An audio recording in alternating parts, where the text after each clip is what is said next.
try natin itong binili kong UV lamp repair fluid kasi napakalabo ng ilaw niya sa gabi. So ayan mga kaduit,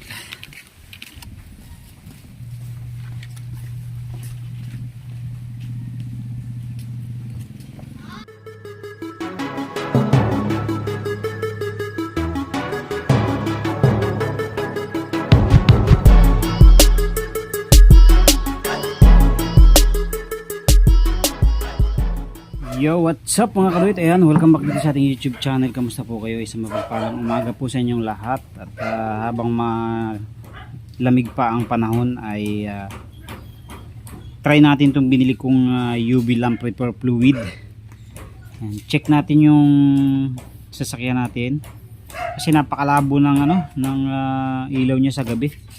Gusto ko nga kabitan ng mini driving light eh. Wala pala akong oras eh. Lalagyan natin ng mini driving light yun pagka naipasok natin dito sa garahe. Ito yung garahe natin eh. Yan. Yan. May bubong yan. Diyan talaga yung garahe ng sasakyan natin before.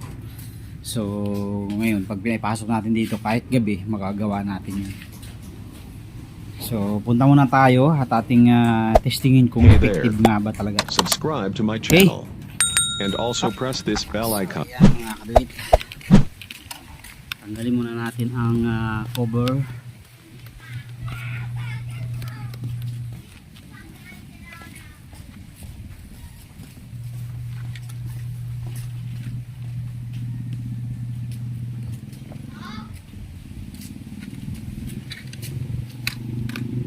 So yan o, ang labo niya eh.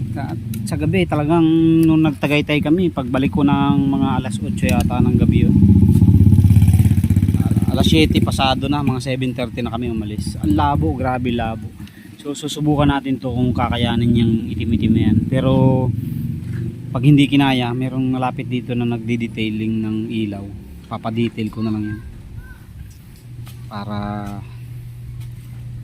na-try natin kung talagang lilinaw pa yan.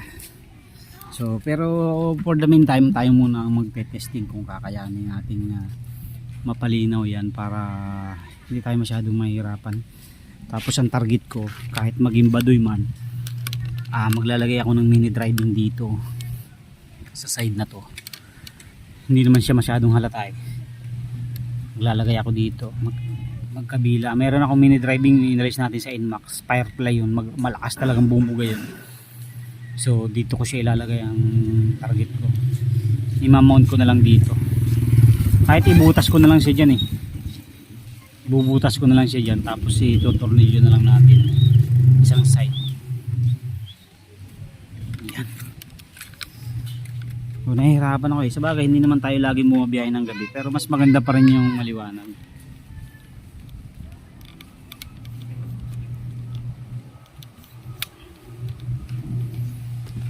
Okay, subukan natin yan.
Hindi siya mga karit, hindi siya ganun kaganda.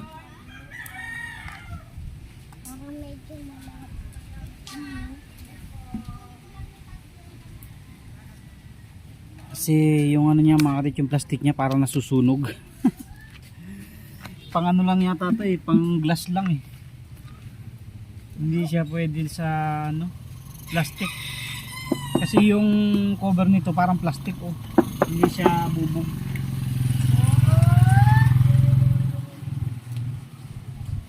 Parang nasusunog siya mga kaduit. Hindi pwede. Parang hindi siya ano.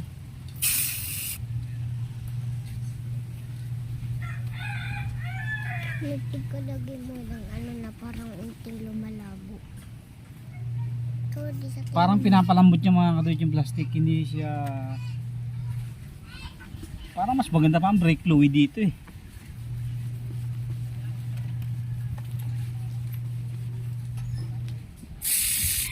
Kasi dyan, huwag ka dyan. mabaho. Ayan o, parang nasusunog yung plastic.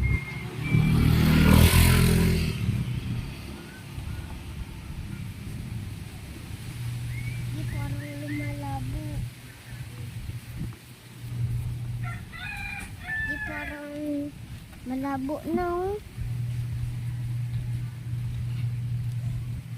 Wala, hindi siya okay mga kaduit. Reject.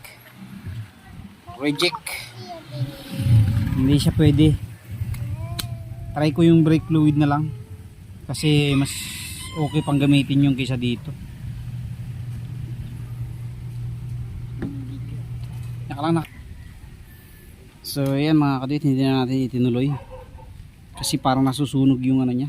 Yung plastic. Acrylic lang pala yan. Hindi siya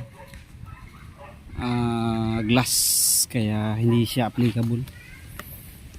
Binili natin UV lamp repair fluid, parang brake fluid din siya, nakakasunog rin. Tinry din natin yung brake fluid, ito yan, kaso hindi siya applicable. So paparestore na lang natin yan, papadetail na lang natin yan pag medyo nakaluwag-luwag tayo. Kaya ayan, hindi na muna natin itutuloy, nilinisan ko na lang muna. Okay, so yun lang, thank you very much, God bless po sa inyong lahat.